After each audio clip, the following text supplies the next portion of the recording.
आज हम भारत और यूरोपियन यूनियन के बीच उस बड़ी डेवलपमेंट पर बात करेंगे जिसका इंतजार लगभग 2 दशकों से हो रहा था। बिल्कुल, एक मुक्त व्यापार समझौता यानी फ्री ट्रेड एग्रीमेंट। हाँ, और सवाल ये है कि जो समझौता इतने सालों से ठंडे बस्ते में था, वो अचानक भारत के गणतंत्र दिवस के मौके पर हकीकत कैसे बनता दिख रहा है। और ये टाइमिंग बहुत दिलचस्प है क्योंकि ईयू के जो टॉप लीडर्स हैं, उर्सुला वॉन डर लेन और एंटोनियो कोस्टा, वो मुख्य अतिथि के तौर पर दिल्ली में मौजूद थे। हाँ, तो जो हमारे पास जानकारी आ रही है उसके हिसाब से ये सिर्फ एक ट्रेड डील नहीं है, ये उससे कहीं बड़ा पैकेज है। सही बात है।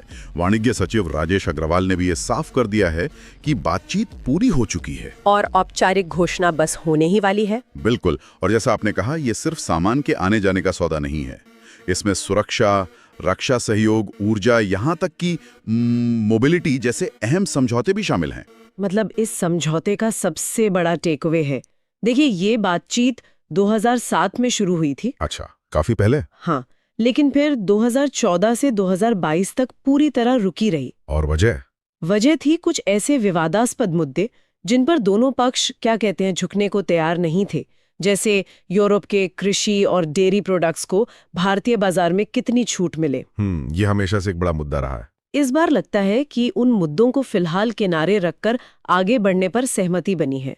ये दिखाता है कि अब भारत और ईयू के लिए ये रिश्ता सिर्फ व्यापार से ज्यादा एक जियोपॉलिटिकल जरूरत बन गया है। और इस जियोपॉलिटिकल जरूरत का नजारा तो गणतंत्र दिवस परेड में साफ दिख रहा था। हाँ बिल्कुल, एक तरफ कर्तव्य पथ पर ईयू के नेता बैठे थे और दूसरी तरफ परेड में वो रूसी टैंक और मिसाइलें गुजर रही थीं, जिन पर खुद ईयू ने प्रतिबंध लगाए हुए हैं। ये वाकई एक दिलचस्प कूटनीतिक संतुलन था। बिल्कुल, ये भारत की जो स्ट्रेटेजिक ऑटोनॉमी है, मतलब रणनीतिक स्वायत्ता, उसका एक शानदार उदाहरण था कि हम रूस के साथ अपने पुराने रक्षा संबंधों को भी निभाएंगे और ईयू के साथ नई आर्थिक साझेदारी भी करेंगे।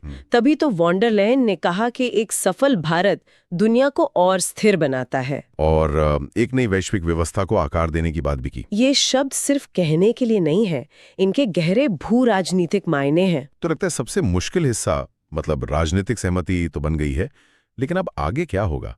क्या ये समझौता तुरंत लागू हो जाएगा? नहीं, अभी प्रक्रिया बाकी है और ये काफी लंबी है। अच्छा। हाँ, अब दोनों तरफ की कानूनी टीमें इस समझौते के टेक्स्ट की स्क्रबिंग करेंगी, यानी उसकी बारीकी से जांच करेंगी। मतलब हर शब्द, हर क्लॉज को परखा जाएगा। बिल्कुल, ताकि बाद में कोई कानूनी अड़चन ना आए। और ये 27 सदस्य देशों के कानूनों के हिसाब से होगा। बाप रे, इसमें तो महीनों लग सकते हैं। हाँ, और इसके बाद टेक्स्ट का अनुवाद होगा,